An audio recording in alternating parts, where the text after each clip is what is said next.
ICC టీ20 ప్రపంచ cup 2026 విజయానంతరం తొలి మ్యాచ్ ఆడేందుకు టీమిండియా సిద్ధమైంది. 2 టీ20ల సిరీస్ కోసం ఐర్లాండ్ పర్యటనకు వెళ్లిన టీమిండియా శుక్రవారం తొలి మ్యాచ్ ఆడనుంది. శ్రేయస్ అయ్యర్ కెప్టెన్సీలో టీమిండియా మంగళవారమే ఐర్లాండ్ ఫ్లైట్ ఎక్కింది. ఈ సిరీస్తో టీమిండియా ఐసీసీ టీ20 ప్రపంచ కప్ 2027 రోడ్ మ్యాప్ మొదలవనున్నది. టీ20 ప్రపంచ కప్ 2026 గెలిపించిన సూర్యకుమార్ యాదవ్తో పాటు పలువురు ఆటగాళ్లు ఈ సిరీస్కు దూరమయ్యారు.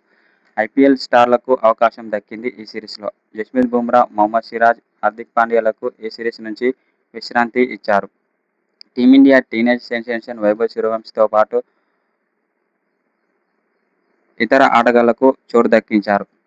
అంతర్జాతీయ క్రికెట్లో అరంగేట్రం చేసేందుకు ఈ కుర్రాళ్లు సిద్ధమయ్యారు. 15 ఏళ్ల వైభవ్ సూర్యవంశీ కోసం యావత్ క్రికెట్ ప్రపంచం ఆసక్తిగా ఎదురుచూస్తోంది. శుక్రవారం జరిగే తొలి మ్యాచ్తోనే అతను అరంగేట్రం చేస్తాడని అంతా అనుకుంటున్నారు. కానీ team India wicket keeper Shabab Karam మాత్రం వైభవ్ సూర్యవంశీ అవసరం ఇప్పుడే టీమిండియాకు లేదని అన్నాడు.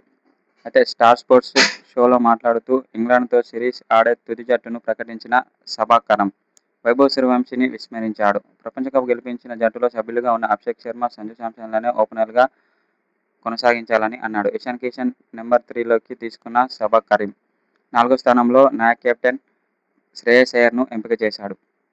ముగ్గురు ప్లేసర్లకు ఛాన్స్ ఇచ్చాడు. వైస్ కెప్టెన్ తిలక్ వర్మ 5వ స్థానంలో తీసుకోక స్పిన్ ఆల్రౌండర్గా అక్షర్ పటేల్ను ఎంచుకున్నాడు. ప్రసిద్ధ్ కృష్ణ, హర్షిత్ రాణా, హర్షదీప్ సింగ్లను పేసర్లుగా ఎంచుకున్నాడు. స్పెషలిస్ట్ స్పిన్నర్గా వరుణ్ చక్రవర్తిని తీసుకున్నాడు. పేస్ ఆల్రౌండర్గా శివన్ దుబేకు అవకాశం ఇచ్చాడు. వైభవ్ సూర్యవంశీని షబాబ్ కరమ్ విస్మరించాడు. ఇప్పుడు అతని గురించి తీవ్ర చర్చనీయాంశమైంది సోషల్ మీడియాలో. అయితే ఇంగ్లాండ్తో తొలి టీ20కి భారత జట్టును చూసుకున్నట్లయితే అభిషేక్ శర్మ, సంజు శాంసన్, ఇషాన్ కిషన్, శ్రేయస్ అయ్యర్, తిలక్ వర్మ, శివన్ దుబే, అక్షర్ పటేల్, హర్షిత్ రాణా, వరుణ్ చక్రవర్తి, ప్రసిద్ధ్ కృష్ణ, హర్షదీప్ సింగ్లు ఉన్నారు.